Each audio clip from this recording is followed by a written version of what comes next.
Hola, ¿qué tal amigo? Muy buenos días. Son las 9:02 aquí por Centroamérica, Guatemala, y estamos nuevamente regresando a su pantalla móvil, con una temática más que interesante, más que apasionante, por los que estamos inquietos por lo que va configurándose en los diferentes territorios del continente, pero sobre todo en territorios como Guatemala. Nos inquieta lo que está ocurriendo aquí, más allá de plantear posturas, más allá de plantear, digamos, horizontes. Lo que nos inquieta es cómo se va desenvolviendo la historia, y esa historia va acumulándose una sobre otra como capas, para que a su vez, ojalá, ¿sí?, se convierta en un cúmulo sociopolítico, ¿no?, social, para que los procesos de los pueblos continúen. Gracias también a los que nos están siguiendo a través de la cuenta de TikTok. Estamos transmitiendo hoy, cuando son las 9:03 aquí desde Guatemala, Centroamérica, el programa La Hora Constituyente, y lo hemos titulado de la siguiente manera: Guatemala, ¿destituir para qué? Y hablaremos de este tema, de las fuerzas destituyentes que están moviéndose hoy. Lo aplaudimos obviamente, porque para los que estamos inquietos por observar dinámicas sociales, no hay mayor campo de entusiasmo que cuando los pueblos, los sectores, las calles, las plazas están efervescentes. Y hablaremos con Jorge Ramírez. Él es uno de los integrantes también de Vía La Soberana, que por cierto ya decimos que estamos casi inaugurando también la semana de Vía La Soberana, la siguiente semana, el 12 de octubre, pues es fecha importantísimo también en la memoria de los pueblos, y entonces tendremos varias actividades. Y en este caso estamos con Juan Ramírez, digo, Jorge Ramírez. Él es reconocido actor sociopolítico en Guatemala, reconocido a nivel país, a nivel internacional también. Y entonces, por favor, Jorge, preséntese a la audiencia. Estamos transmitiendo a través de los canales de Radio Victoria, Villa La Soberana, Guatemala, Codeca Guatemala, Roxinacu Internacional también, y también estamos en Rondas Campesinas del Perú, en Argentina y en Colombia. Adelante, por favor, Jorge. Bueno, buenos días, Ollanta. Un saludo, un fuerte abrazo para ti, para toda la audiencia también, y sobre todo un fraterno y abrazo solidario para todos aquellos hombres y mujeres que en este momento se encuentran en los paros en diferentes puntos de Guatemala y que están al pie de la lucha ya 3 días. Entonces, un fraterno abrazo y bueno, la idea es eso, compartir ideas para ir construyendo este momento histórico en Guatemala. Muchas gracias para todos. Bien, Jorge, vayamos entonces al punto. ¿Cuál es tu lectura del contexto actual, centrándote tal vez en los actores, pero también en los intereses que están detrás? Adelante, por favor. Bueno, primero quisiera hacer, digamos, como un contexto y como lo plantea, digamos, este programa, y es hacer un análisis de coyuntura. Y hacer un análisis de coyuntura no es lo mismo que hacer un análisis de la realidad. Nosotros pues tenemos ahí varios procesos de formación y tratamos de hacer eso, y que es bueno ponerse para poder, digamos, contextualizar, pero no solo eso, sino también para poder entender desde qué mirada estamos viendo esto, ¿verdad?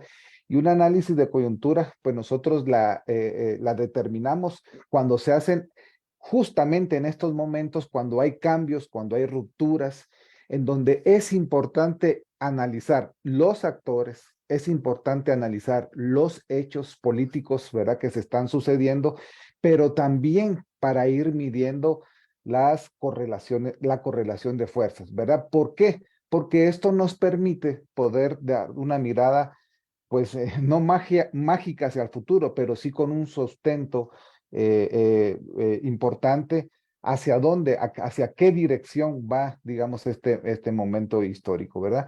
También quiero decir que el hacer este análisis de coyuntura, no podemos olvidar de que pues no somos los únicos en el mundo, ¿verdad? Sino que esto está relacionado también con los vaivenes que se están dando a nivel regional y a nivel mundial. Eso es un primer punto que quería abordar, porque digamos que lo que quisiera, digamos, comentar, al llegar a ese punto, poder hacerlo sustentado y basado en este contexto que nos rodea, ¿verdad? Lo primero que quiero decir es que Guatemala en este momento histórico se encuentra, como ya sabemos, y estos han sido temas tocados por este programa, muy bien tocados. En otro momento, por lo tanto, no es que quiera, digamos, abordar ese tema, pero sí situarlo en un momento en que nos encontramos a nivel mundial, en donde se están dando una diversidad de cambios en la hegemonía mundial. ¿Verdad? Las potencias mundiales se están disputando, digamos, el poder, sobre todo económico, y lo digo por una razón, porque aquí justamente sale uno de los actores principales que nosotros no podemos dejar en cuenta en todo este análisis, y es el imperialismo norteamericano. Y bueno, ya sabemos que hay una disputa mundial a partir de ir generando una geopolítica diferente, ¿verdad? En donde hay una disputa de ver el mundo unipolar y multipolar, ¿verdad? Y yo creo que en esa disputa se está jugando el mundo, y Guatemala entra en esa situación porque somos, digamos, un país que estamos muy cercanos, digamos, ante esta situación. Digo esto porque estos cambios políticos que se están dando están relacionados también, digamos, y hay que vincularlos, digamos, como a esos intereses. Eso es por un lado. Lo otro es que nosotros hemos definido, para poderlo decir, digamos, en esta coyuntura, que hay un giro, ¿verdad? Es decir, cuando se habla de coyuntura, se habla de puntos de quiebre. Y aquí hay varios analistas y varias cosas, si esto fue un punto de quiebre o no, lo que sucedió en las elecciones. Y para nosotros, lo que hemos podido analizar, eh, tal vez no llega a ser un punto de quiebre, pero sí hay un giro, y por cierto, un giro inesperado. Y lo quiero decir así porque tiene que ver justamente con lo que nos estás planteando, Ollanta, de poder hacer ese análisis hacia dónde va, cómo va, y por qué decimos un giro.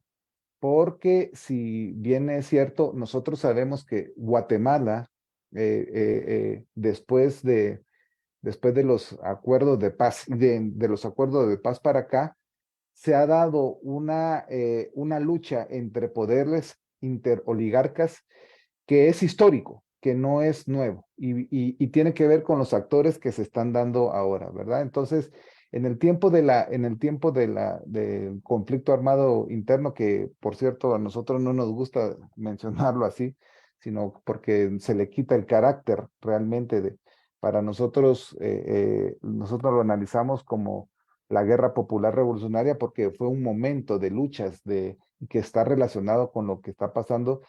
eh, eh, Ahí las fuerzas de derecha, las fuerzas oligarcas, el poder hegemónico, el poder colonial, eh, pues no se fusionaron, ¿verdad? Frente a su enemigo, ¿verdad? Y que es un enemigo, por cierto, de clase. Pero después del conflicto armado, empieza a haber una oportunidad para que la oligarquía, burguesía, en este sistema que le llamamos esa corriente neoliberal, tuviera la oportunidad de volver a tener las condiciones de seguir apropiándose de los recursos, porque sabemos que aquí lo que está en juego son los intereses económicos, los intereses de acumulación de esta burguesía, en detrimento, justamente, por cierto, histórico, ¿verdad? De los pueblos, de los trabajadores, de las grandes mayorías. Y entonces las condiciones en Guatemala, después de los acuerdos de paz, que se esperaba que se mejorara, porque los acuerdos de paz tenían un contenido en donde pudiera generarse condiciones, pues por lo menos democráticas, que se pudieran abrir, digamos, para poder generar diferentes condiciones.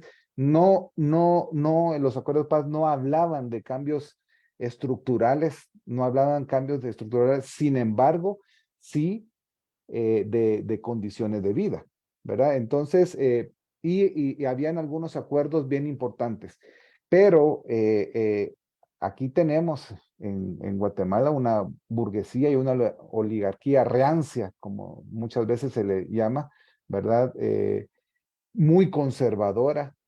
Y hay un sector, por cierto, y lo quiero mencionar porque está muy relacionado a lo que está pasando ahora, un sector que nunca estuvo de acuerdo con los acuerdos de paz, nunca estuvo de acuerdo con que se le diera una salida, digamos, democrática y en condiciones, sino que más bien estaba en contra. Es decir, esa oligarquía rancia, antigua, conservadora, ligada, por cierto, al sector del ejército, un sector del ejército, pues la que está más claro no puede ser en estos años, se ha podido poder ver ligada al genocidio, a las masacres, y por cierto, al crimen organizado. Este sector generó tal fuerza que empezó también a disputar el sector político, ¿verdad? Y es por eso, es que no es de ahora, sino como lo dices, ¿verdad? Esto ha sido una acumulación de fuerzas en estos últimos años que han copado el Estado, y es por eso es que lo que nos encontramos en este momento. Y esta cooptación del Estado, que así se le llama, ¿verdad? Podemos dejarlo, digamos así, para que se entienda esta cooptación. Sin embargo, pues a mí ese concepto de cooptación, mi pregunta es ¿cuándo no ha estado cooptado? Entonces, es un poco, es decir, nació cooptado, entonces eso, el Estado no ha cambiado su fusión, no ha cambiado su naturaleza, su concepción de oligarca, su concepción de explotación hacia los trabajadores, hacia los pueblos originarios, hacia los pueblos indígenas, ¿verdad? Por lo tanto, digamos que lo que ha habido son como cambios, pero realmente el Estado como instrumento de acumulación de, de las riquezas, eso es algo que nunca ha cambiado hasta la actualidad. Entonces, sí podríamos decir que por eso, digamos, bueno, lo que entendemos como concepto de cooptación es que se le está dando ese nombre, es que este sector conservador, sí es cierto que está en los tres poderes. Y aquí yo quería también como detenerme un poquito porque para poder ir tejiendo un poquito más fino, eh, para conocer la estructura del Estado, aquí hay algo que quiero introducir también un poco en el análisis. El Estado está compuesto por tres poderes, ¿verdad? Lo sabemos claramente, el Estado legislativo, el judicial y el ejecutivo. Sin embargo, hay un grupo de instituciones que se le llama autónomas, ¿verdad? Que también son parte del Estado, pero que no son parte directamente de los tres poderes.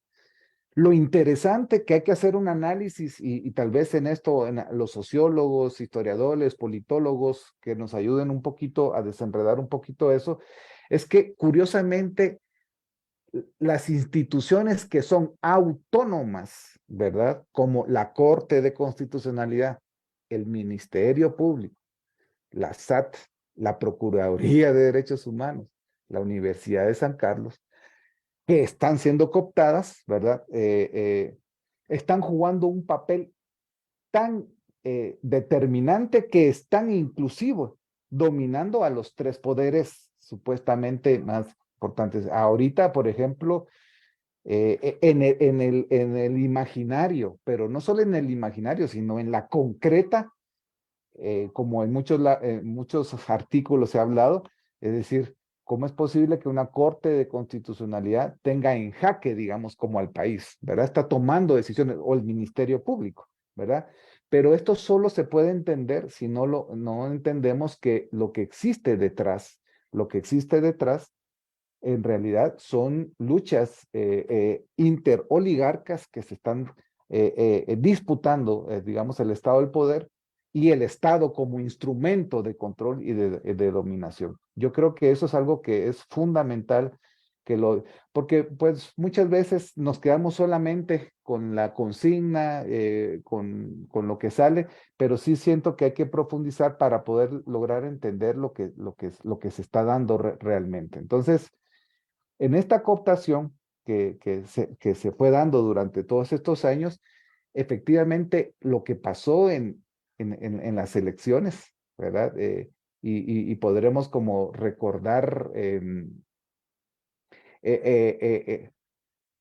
teníamos 30 partidos políticos, teníamos 30 partidos políticos en disputa, ¿verdad? Como lo decimos un poco en broma, parecía un cartón de lotería. Y alguien me decía, no, es que ni cartón de lotería, porque el cartón de lotería tiene 9, casi no, eran 30, es decir, era un confeti de colores como para poder engañar a la gente a decir que habían 30 posibilidades. Y nosotros lo decíamos, nosotros en los procesos de formación, no son 30 posibilidades, son 2 posibilidades. Aquí es una cosa se determina. Lo que pasa es que la gente, no, los medios de comunicación y el sistema mismo, ¿verdad? Está hecho para poder hacer ese De engaño. acuerdo. De acuerdo.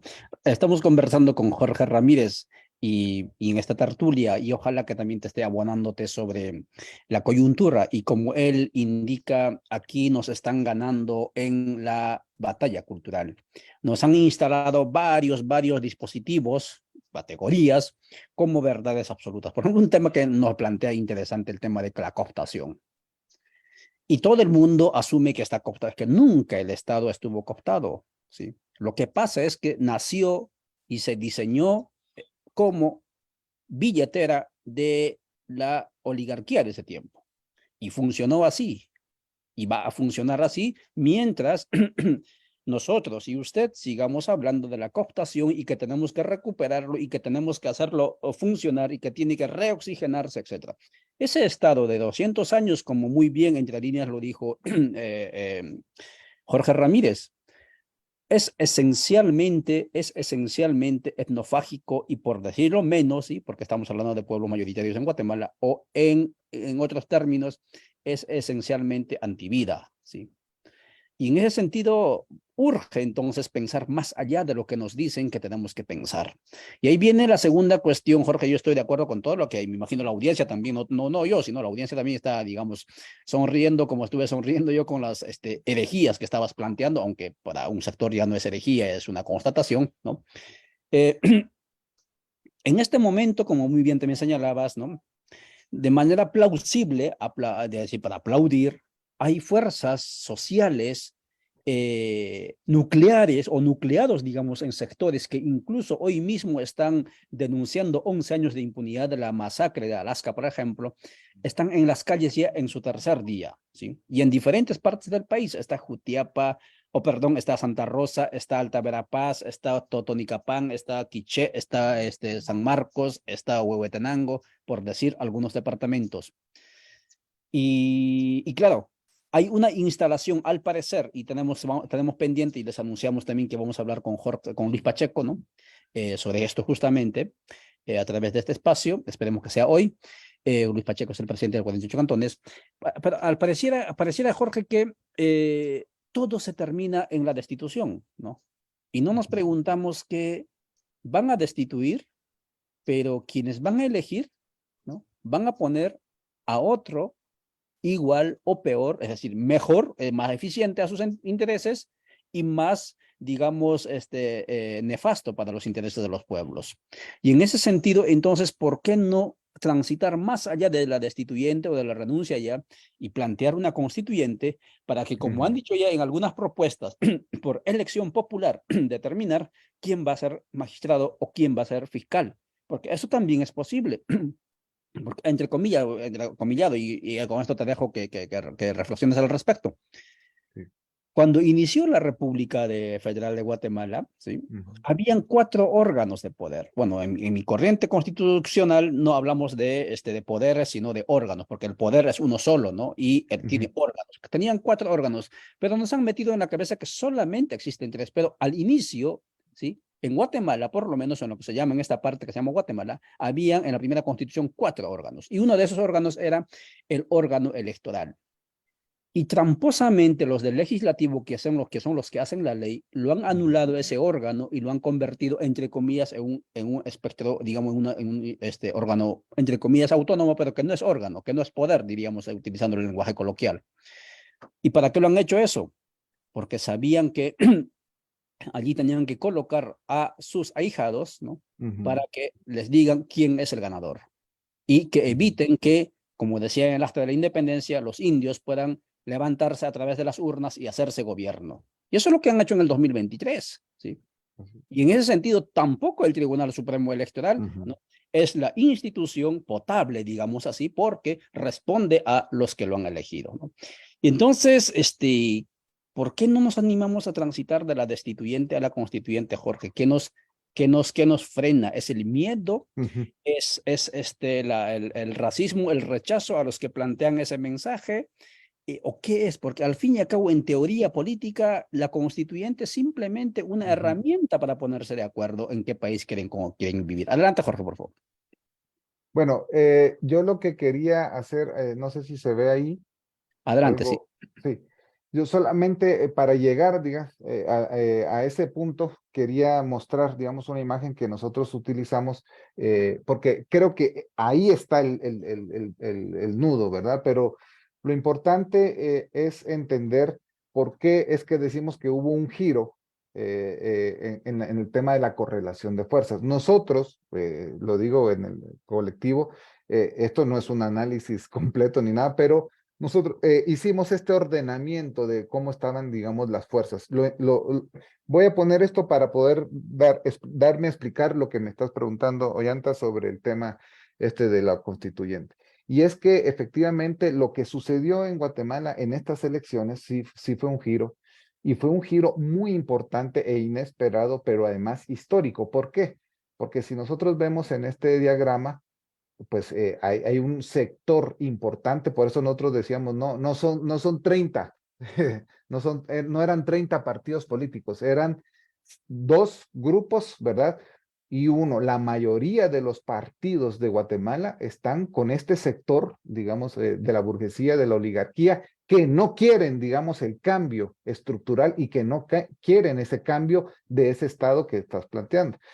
Y hay un grupo de partidos pequeños, no tan grandes, ¿verdad?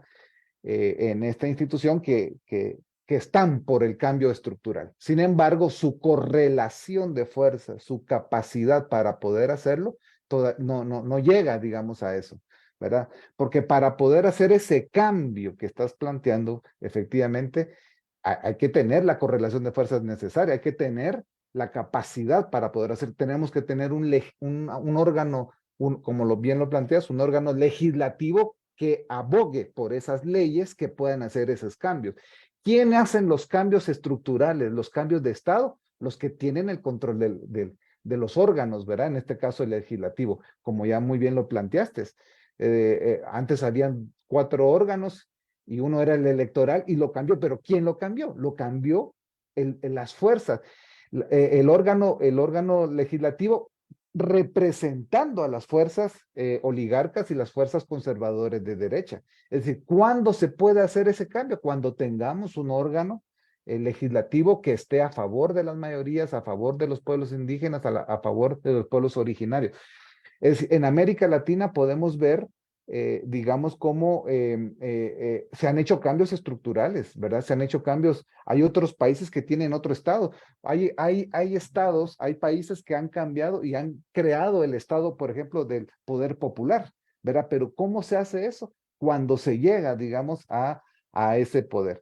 Lo digo porque ¿y por qué digo que es un giro? Y ahorita yo he estado tratando, a mí me gusta porque como hacemos educación popular, ¿en qué momento nos encontramos ahorita? Es decir, gana ahorita una opción o un partido que nadie se lo esperaba, que podríamos en política, y no me voy a meter mucho a eso, pero digamos que es como centro izquierda, centro derecha, que es Semilla, ¿verdad? Es un partido socialdemócrata, varios lo distinguen así.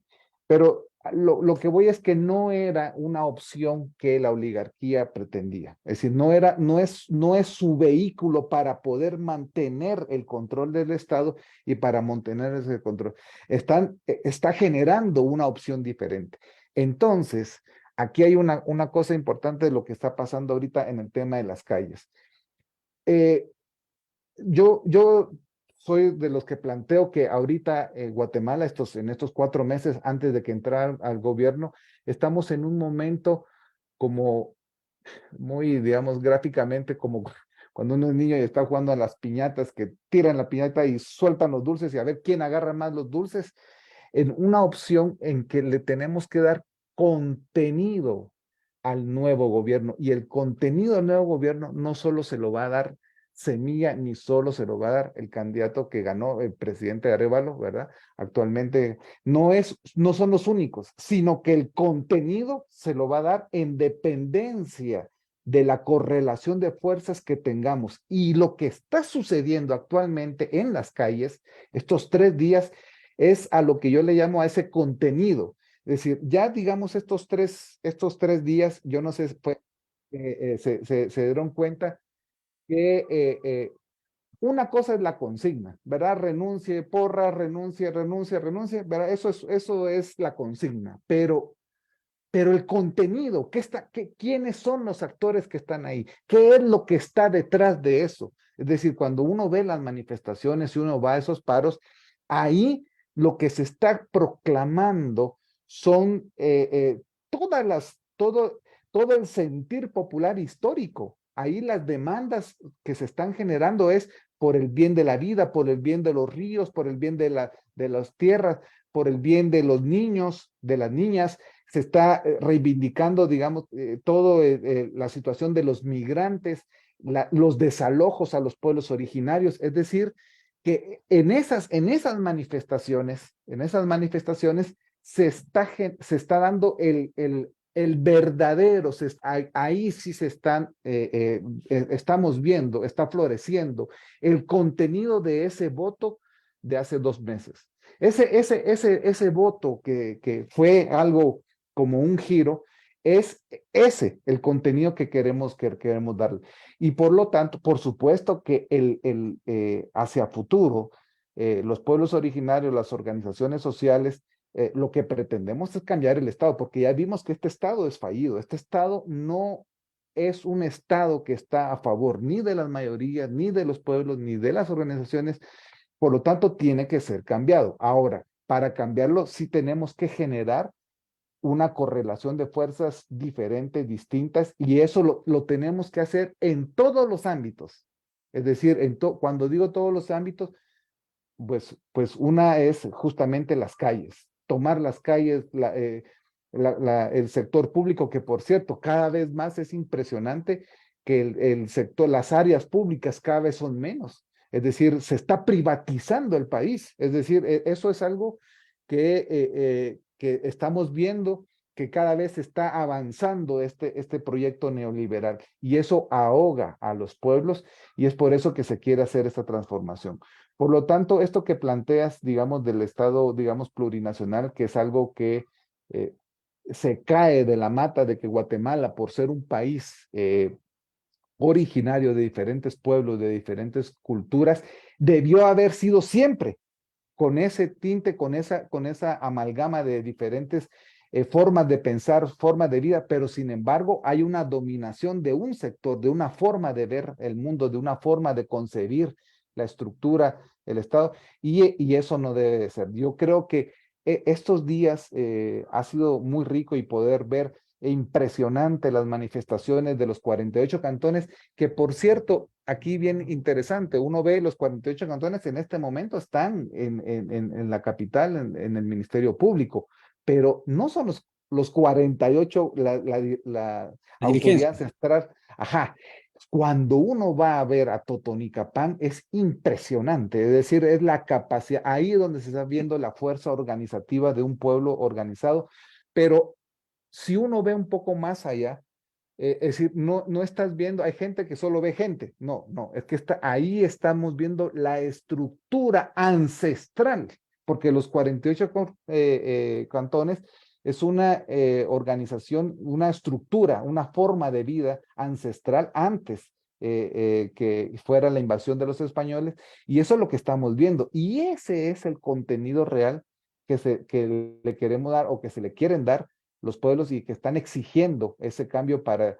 Y entonces esas son las exigencias que yo creo que Bernardo Arévalo Semilla y todos tenemos que estar muy ojo para ver lo que va a venir en los 4 años, ¿verdad?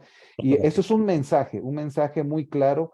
Y cuando digo 48 cantones, no son los únicos, ¿verdad? Porque también estamos viendo que es en todo el país ese clamor, hay en diferentes puntos que se están dando en Sololá, en Huehuetenango, en Petén, en la ciudad. Yo creo que son diferentes puntos que está demostrando que lo que se necesita es hacer ese cambio y que ese es el contenido real que le queremos dar al nuevo gobierno democrático que rebasa más allá de un triunfo político de un partido, en este caso, sin quitarles el mérito, digamos, al partido Semilla, pero realmente ahí hacia esa dirección se quiere dar. Lo, lo, lo que yo creo que es importante seguir es cuáles son los pasos que va a dar, Muy bien. digamos. A Ujú. eso vamos entonces ahora. Entonces, Jorge nos dice que dentro de este paro de 3 días y sumando también a las comunidades y pueblos que han salido el 19 de septiembre con el paro plurinacional GT, etcétera, que también ha sido fuerte, hay que leer en el trasfondo no solo las consignas que aparecen, sino el espíritu que está detrás, las esperanzas que está detrás de cada una de esas personas que pertenecen en gran mayoría a las comunidades y entonces allí vamos a ver, dice Juan, aspiraciones a cambios estructurales, más allá de la consigna de renuncia ya. Porque cuando miramos inmediatamente decimos renuncia ya, bueno, entonces otra vez 2015, ¿no? Y entonces, ¿para qué renuncia ya si van a elegir a una peor? O sea, estaba mejor con la fiscal anterior, ¿no? ¿Y por qué entonces pedimos que renunciara Otto Pérez Molina, etcétera? Si en el tiempo de Otto Pérez Molina no estaba la señora Consuelo, etcétera. Entonces, eso hay que, según Jorge, hay que ir entonces más adentro. Muy bien, vayamos por ese lado. Entonces, Jorge, me parece una cuestión interesante que planteas allí, ir, hilar fondo o tirar el ancla más profundo. En ese sentido, la pregunta es, ¿cómo hacemos que esos sujetos, digamos, comunitarios, más allá de los dirigentes, ¿no? De los comunitarios, que sueñan, que entienden que, no sé si más allá de recuperar la democracia burguesa, digamos, que existe en este momento, sueñan con un país para el buen vivir? ¿Cómo hacemos que esas personas, esas colectividades se articulen efectivamente en un sujeto constituyente para crear esa nueva constitución, para consensuar esas nuevas instituciones y obviamente para hacer caminar, ¿no es cierto?, ese nuevo Estado? ¿Cómo hacemos que surge ese? O sea, la respuesta sería Luis Pacheco que se reúna con el dirigente de Codeca, ¿no? Pero eso no es ninguna solución, porque Ujú. ¿cuántas veces se han reunido los dirigentes? ¿No? ¿Cómo hacemos entonces para que surja ese sujeto constituyente, ojalá plurinacional, que canalice todas sus esperanzas que está en este momento en las calles y ayer, etcétera, y hacia una nueva asamblea constituyente, hacia una nueva constitución, incluso más allá del horizonte político que pueda tener Semilla? Ujú. Sí, muy interesante esa pregunta. Y yo creo que lo primero es poder entender lo que está pasando, por una parte dentro del poder político, digamos, lo que se está dando en el cambio electoral, lo que viene ahora, lo que se puede esperar. No hay que confundir lo que está sucediendo, porque muchas veces, si no se hace un análisis, digamos, realista, ahí es donde se empiezan a confundir las decisiones que se van a tomar hacia adelante. En primer lugar, efectivamente, el gobierno de Semilla, ya el gobierno de Semilla, ya no como partido, sino como gobierno, tiene grandes desafíos. Eso es lo primero, ¿verdad? ¿Qué desafíos son los que tiene? Es decir, son 2,5 millones de votos, eso es algo histórico. Por lo tanto, él tiene que responder a esos 2,5 millones de votos, pero no solo eso, sino a todo un país. Ahí hay una complejidad. Y entonces, Arévalo ha sido muy claro, ¿verdad? Que él quiere llamar, digamos, a hacer un diálogo nacional con los diferentes sectores. Por cierto, hay que ver, ya se reunió con los empresarios, ¿verdad? Ya se reunió con el CACIF, fue la primera reunión, después se reunió con los alcaldes, ¿verdad? También, ahora estamos esperando la reunión con el movimiento social, con el movimiento campesino, y es ahí donde yo veo que se debe de dar, digamos, como los pasos poco a poco de transformación de cambio para ir darle ese contenido. Lo estoy diciendo desde el punto de vista, digamos, como político en esta primera parte para poder, digamos, llegar a eso, porque no solo existe una sola ruta para llegar a ese momento que está comentando, ¿verdad? Sino que siento que hay que analizar, digamos, ese aspecto. Entonces, primero, lo que tenemos que ver es que ver como una oportunidad este nuevo proceso que se viene a partir de enero. Y cuando digo oportunidad, lo estoy diciendo como es algo que se puede agarrar o no, ¿verdad? Es decir, es una oportunidad, una opción. ¿Verdad? Y ahí es donde efectivamente se empiezan a dar los escenarios. Y digo oportunidad porque también el, se- el sector oligarca y la burguesía también lo ven como una oportunidad y lo van a ver cómo pueden, eh, eh, unos manteniendo el statu quo, ¿verdad? Ya lo vimos, ¿verdad? Y por eso es de que uno dice, hay gente que dice, pero ¿por qué no renuncia a Consuelo Porras? Es que no es Consuelo Porras, hay que entenderlo, ¿verdad? Es decir, si uno se pone de ese lado, cómo va a renunciar? Si ahí tienen un puesto de poder. Entonces, un poder, pero no de Consuelo Porras, es del sector conservador, el sector que ha mantenido corrupto eso. Entonces, eso es lo que hay que lograr, digamos, como entender. Entonces, aquí primero hay que ver cómo se va a canalizar ese proceso. Yo siento que los pueblos indígenas, los pueblos originarios, tienen un papel fundamental en este proceso que se viene adelante, ¿verdad? Y es aportar, analizar, ver hasta dónde se puede empujar en el proceso de gobierno actual. Lo digo porque, digamos, ahí hay que cambiar muchos elementos del gobierno, de las leyes, para que se pueda ir generando. Eso es por un lado.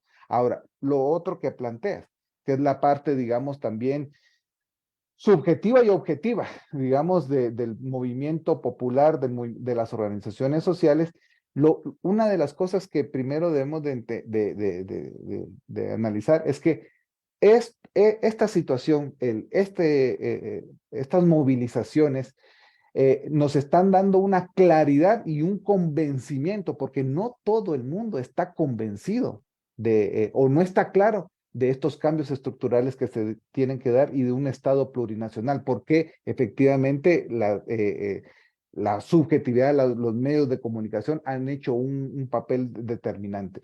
Pero lo que sí es cierto es que el sujeto político ha ido cambiando y cada vez se ha ido dando cuenta que sí hay una necesidad de hacerlo.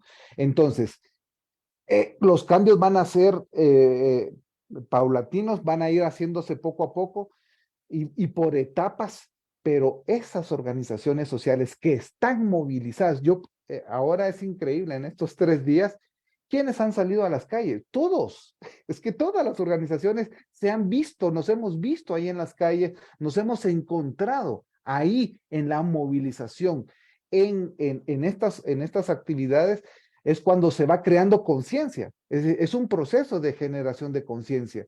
Y luego que estemos claros de que hacia dónde debe ser el camino, la constituyente o el tema del Estado plurinacional no es una acción en sí que se determina por una actividad sola, sino que es un proceso, ¿verdad?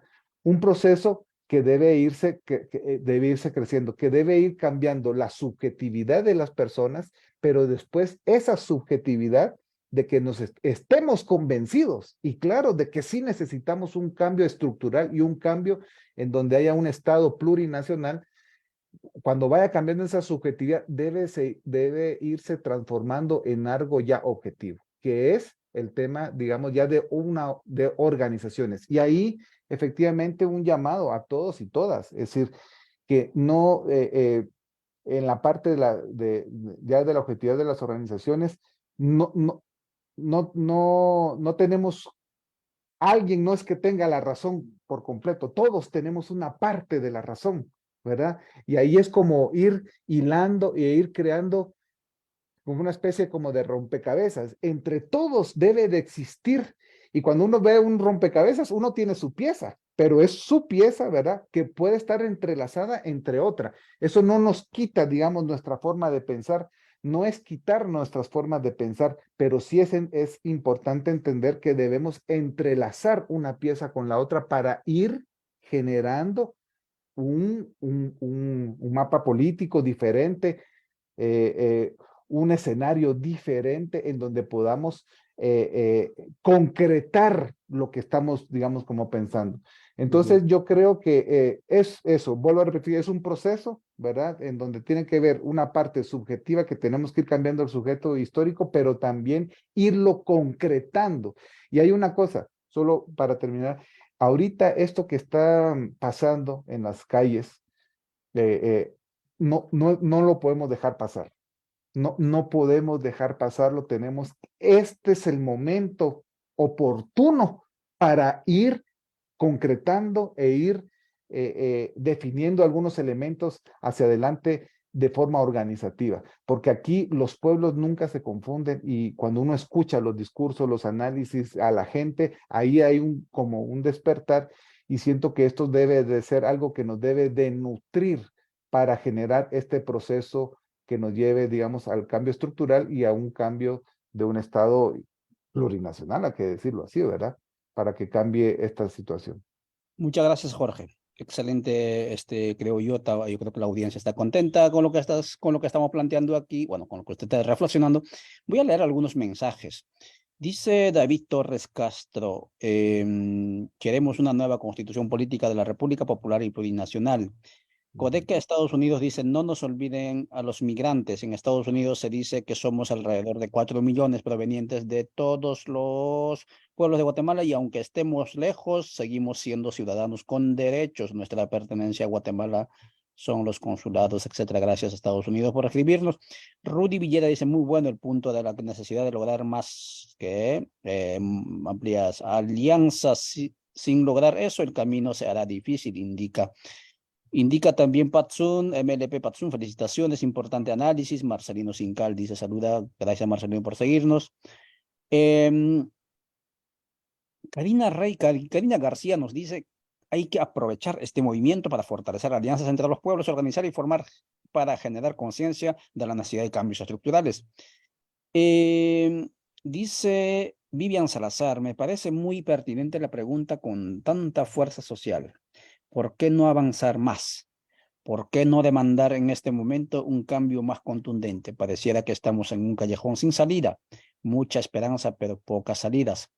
Gracias, Vivian, por preguntar, por participar. Dice Golfo Fox 3 de la montaña de Jutiapa, ¿verdad? Goyo, es mejor una nueva constituyente popular y plurinacional, dice Goyo. De nada sirve destituir, dice Goyo también allí. Rudy Villera dice, ¿y qué intereses han defendido y defienden y defenderán? Bueno, está hablando solamente de la primera intervención de Jorge. Y así ahí dice Víctor Hugo Álvarez, buenos días, saludos solidarios de Chimaltenango, claro que sí. Berta Morales, gracias a Dios por lo que la vida, etcétera. Berta Morales también nos escribe. Bien, Jorge, estamos conversando, volvemos entonces al Sí. Zoom. Estamos conversando con Jorge cuando son las 9:45.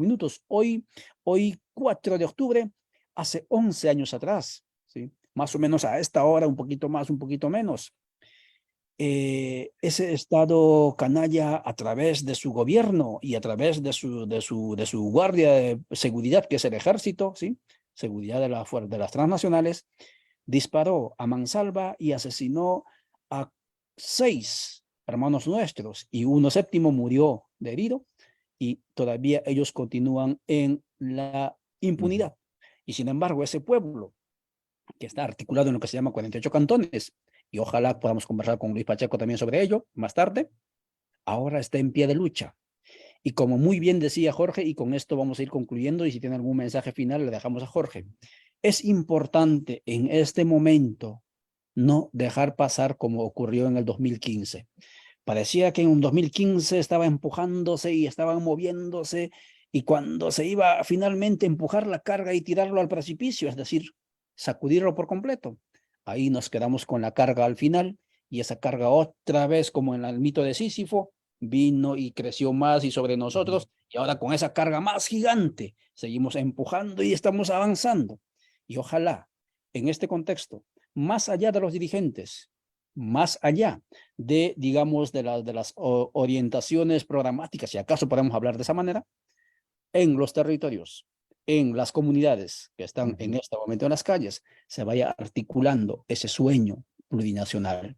Porque como muy bien decía Jorge, el cambio, la plurinacionalidad, el buen vivir, etcétera, como horizontes, no se da por decreto presidencial, no se da a través de una constitución única y exclusivamente. Desde ahora tenemos que construirlo. Y si decimos que somos plurinacionales, entonces tenemos que articular con todos y todas. Y ojalá con todas y todos los que promueven la vida en sus diferentes formas, no tanto de la civilización de la muerte como es el sistema neoliberal. Entonces, Jorge, aquí vamos a ir cerrando. Si tienes algún mensaje Sí. conclusivo, por favor, te dejamos. Adelante, Jorge.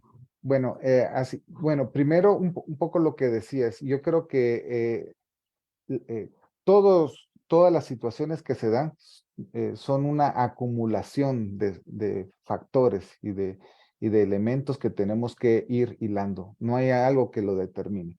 Y 2015 fue un momento importante, pero con un contenido diferente. Y de ahí salieron cosas importantes que están determinando a lo que está pasando ahora. Justamente con lo que se decía, yo creo que ahora es un momento importante, histórico en Guatemala. Se están dando las condiciones favorables, subjetivas, pero objetivamente está complicado, difícil. Tenemos realmente un Estado que está cooptado y tienen todas las estructuras de dominación, de control y de represión, sobre todo, para poder, para lo que están haciendo, ¿verdad? Y esas cosas son las que se tienen que cambiar. Creo que hay un momento oportuno que es necesario hacer para que haya un cambio realmente como estructural. Yo creo que es un llamado a todas las organizaciones, a los pueblos, a los sectores, a hombres y mujeres, a los estudiantes, a los migrantes que ya ahí escribían, ¿verdad? Que también son un sujeto político importante en este país, ¿verdad? Para poder ir entrelazando de diferentes formas. Ahora, incluso con la tecnología se pueden ir generando y entretejiendo muchas cosas que debemos de amarrar para ir poder crear una fuerza. Creo que somos mayoría, creo que somos el sector que debe hacer la transformación de este país y ahí está como la oportunidad. Yo creo que es momento de dejar, digamos, los protagonismos, sino que realmente entender lo que está sucediendo y esta marea popular la debemos de aprovechar para poder dar un paso adelante. No, los momentos no son tan rápidos como uno quisiera, pero son momentos que sí tenemos que poder, digamos, aprovechar más que en este momento histórico a nivel mundial, creo que se están dando, digamos, esas condiciones. Entonces, ese llamado y por supuesto, terminaría con la consigna que nosotros tenemos en nuestro colectivo, que es la vida es lucha y se lucha siempre, y por eso creo que es algo que debe de estar manteniéndose en plena acción y por supuesto, felicitar, solidarizarnos, estar ahí presentes con las autoridades ancestrales, con el pueblo en general que está ahorita en las calles resistiendo y que debemos dar pasos importantes para hacer los cambios que Guatemala realmente necesita. Muchas gracias, Jorge Ramírez. Esto ha sido el programa La Hora Constituyente, cuando octubre marca 2023. Son las 9:50 aquí en Centroamérica. De esta manera, entonces, finalizamos este programa que hemos generado para ustedes. Guatemala, ¿destituir para qué? Mañana a las 9 de la mañana hablaremos con Luis Aragón desde Suecia sobre justamente este tema también, ¿sí? Desde afuera, cómo nos ven y cómo ven y por dónde encontramos el horizonte. Y para hoy no está concretado, pero está conversado con Luis Pacheco de 48 Cantones. Hablaremos también de este tema. Tenemos que generar más contenidos para que usted y yo, obviamente, tengamos insumos para poder explicarnos y ojalá transformar conjuntamente nuestra realidad. Hasta mañana, en caso, hasta hoy, entonces, más tarde, nos veremos. Muchísimas gracias por vuestra atención. Gracias, Jorge, por estar con nosotros. Chao, chao.